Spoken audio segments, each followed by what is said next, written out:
Today, I want to explain the connection of the angelic light and how it all works so that you may be able to see something within your experiences that make you go, "Oh, that's what that was." And then start building a relationship with your angels as well. This space honors all paths of connection, healing, and family, grounding ourselves in sacred teachings as we are anchored in ancient roots, ready to rise from the soil of our past. I'm Michelle Irene Stubsky, here to guide you through stories, insights, and spiritual practices that will help you heal and rediscover your true belonging.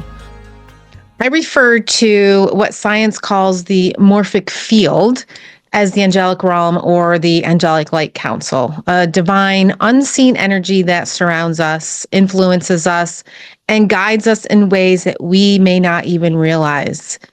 It's there. But why is this important? Why do we even care about creating this relationship? Because the more we understand this connection, the more we recognize the ways that angels communicate with us and how they help us. The little nudges, the synchronicities, the feeling of being protected, even when we don't realize it. All of this is the language of angelic light. It's a frequency of wisdom that we can access at any time. It's always available. So today I invite you to pause, take a breath, and open yourself to this divine connection as we dive into this powerful conversation.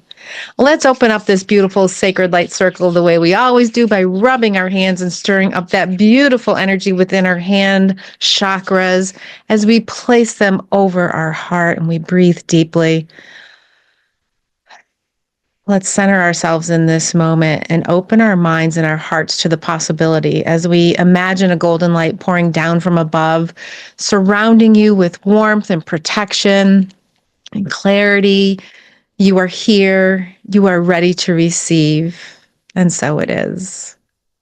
When it comes to understanding the angelic light field and why it matters, imagine for a moment that your entire being is surrounded by this enormous energetic web, a field of light and intelligence that holds the memory of all you have ever been, all you are now, and all you are becoming.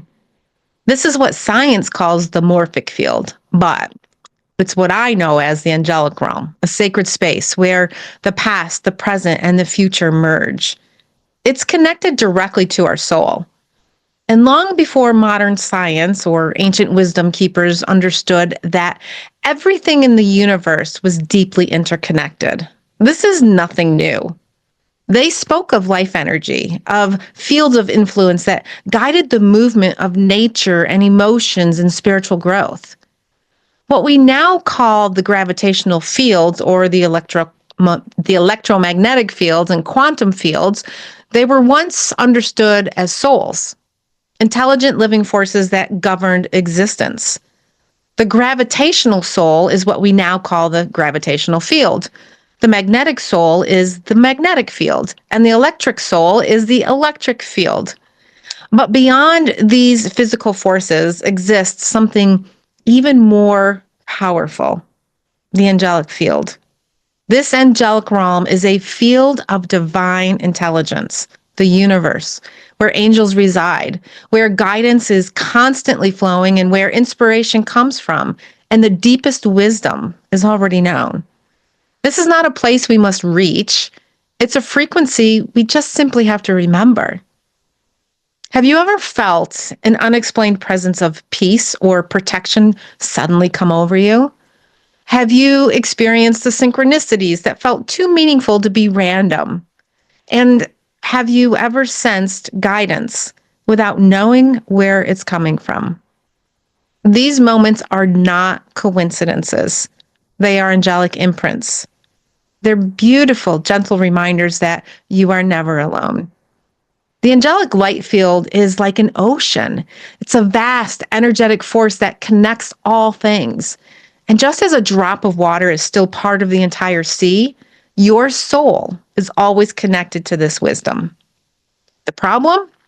Most of us are conditioned to look outward for answers, for validation, for purpose, for love. But Wayne Dyer said it best when he said, "You are facing the wrong way." We are taught to reach outside of ourselves instead of turning inward, turning within, where the truth has always been. And how angels operate in the morphic field? Well, let's think of them as light. They can disperse, meaning their energy is everywhere. It's subtle and it's all encompassing. It's like the warmth of the sun.